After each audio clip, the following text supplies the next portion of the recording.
Who doesn't like a good versus video?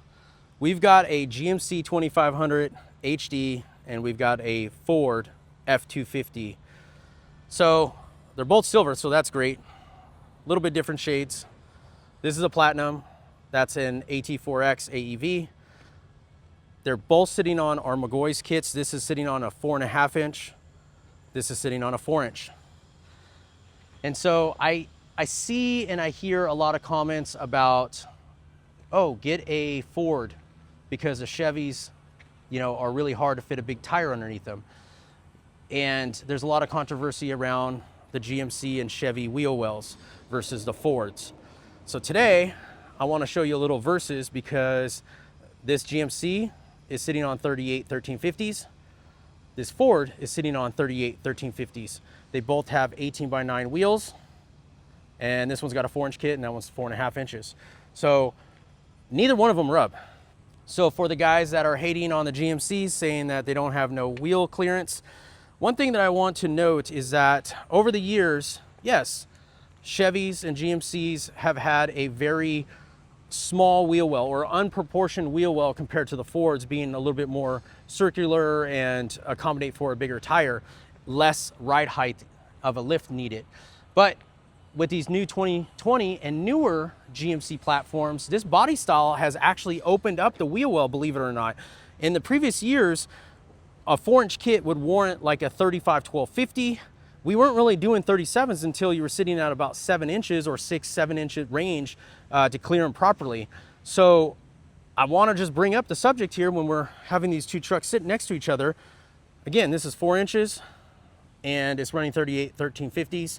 It does have the AEV clearance kit, but let's just say if this was just a regular GMC without the AEV front bumper, well, then in that case, you can do 38 1350s on an 18x9, basically 18.9 or a 20x9 with 5.5 to 5.7 backspace is usually what it takes to get them underneath here nicely. And then the front bumper needs to be trimmed and the backside needs to have a fender tie back and then a mud flap delete, which would put it to be about what this truck has right here.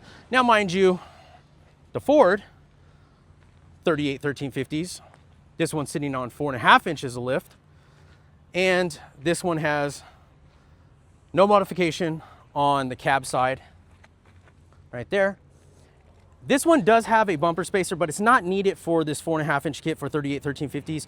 That bumper spacer is on there because of the previous 8 inch kit with super wides. You'll see another video that we have on our YouTube channel that is that setup. So you see the bumper spacer right there. It's like a 1/2 inch.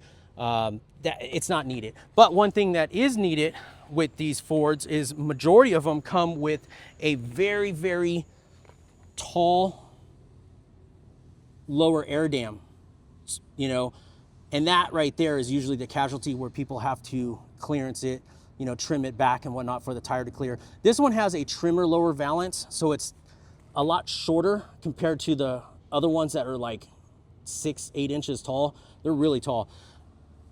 But this one, 4.5 inches, 38 1350s. And let's look at these trucks next to each other. I'll put some dimensions, some measurements of overall cab height and bed rail height, and some of the other measurements that I have on these trucks. They're pretty similar to each other.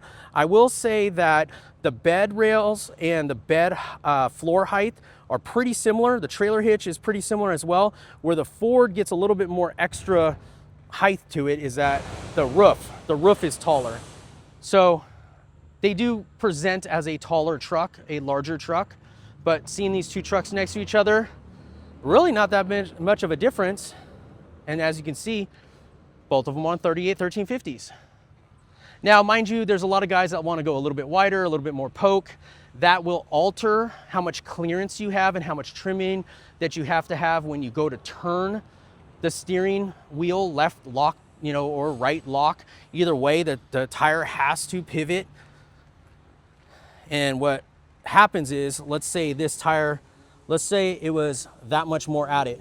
Well, that will sweep out and contact quicker when you're talking about a wider wheel or a wider tire, basically more poke on it. But these ones right here, 5.7, positive 18. on a 38 1350.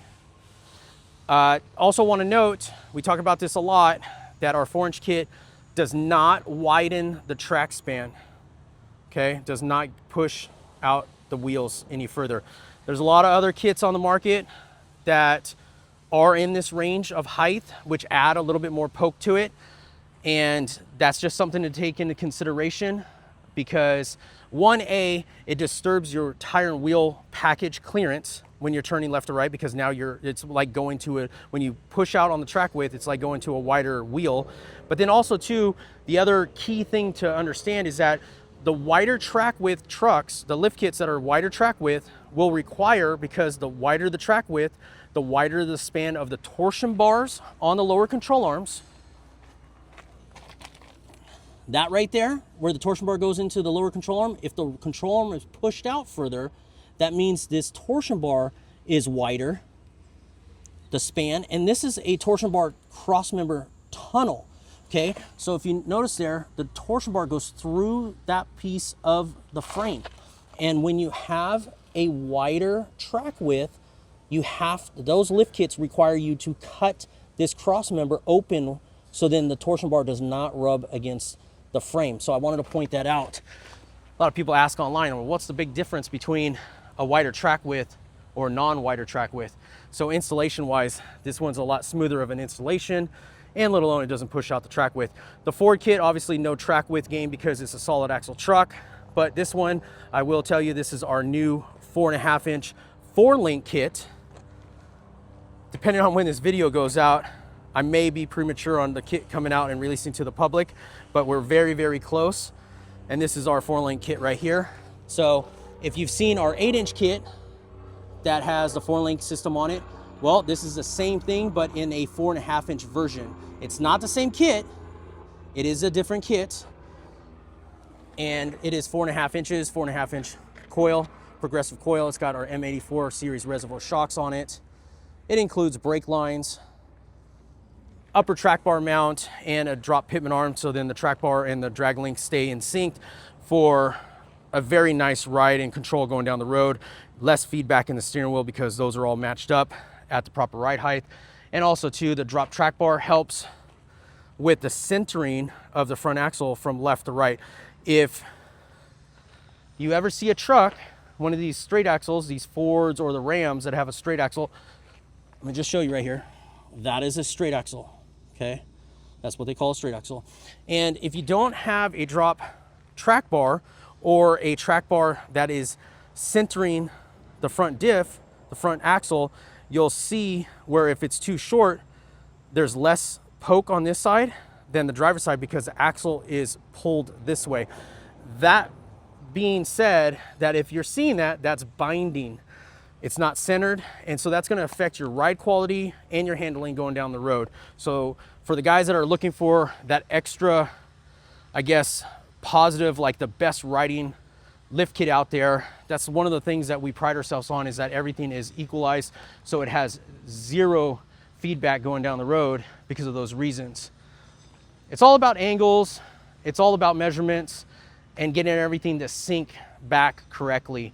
So that's why we talk about CV angles on these trucks, because they're IFS, and we talk about the track bar being correct to center the axle, so then you don't have any issues on that. If you guys have any questions about either one of these kits, either one of these trucks, and you guys want to reach out, you can reach me. My name is Nick. I'm on the McGaughys Instagram and Facebook. You can reach out to me through DM on there, and then you can also, you are welcome to call our facility and talk to one of our reps in-house, and they can set you up, answer any of your questions, and then also set you up with a local McGaughys dealer to purchase one of our lift kits from, and or have it installed as well.